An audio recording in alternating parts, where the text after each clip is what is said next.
美国再次发射一批星链卫星，俄罗斯网友为何说会让它成为太空垃圾？因担忧俄罗斯这一武器，敬请关注。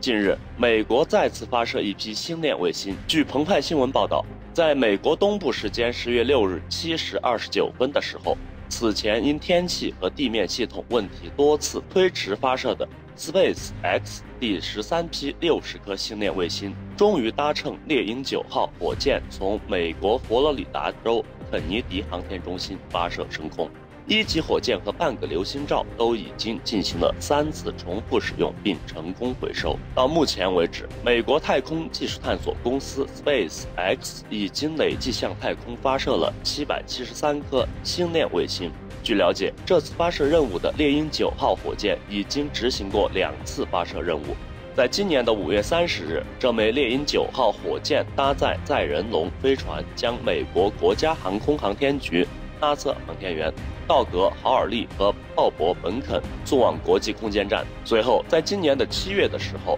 该枚猎鹰9号火箭还发射了韩国军事通信卫星 Anasis 2。不出所料，在这次发射任务中，这次的发射任务是自去年5月第一批60颗星链卫星上天以来，美国太空探索技术公司的第12批星链卫星发射任务。由于外界纷纷猜测美国完成星链计划之后将会完成一些不可告人的目的，所以美国太空探索技术公司每次发射任务都格外的引人注目。毫无意外，这次的发射任务依然引起了广大网友的热议。但是与之前不同的是，俄罗斯网友对此感到不屑，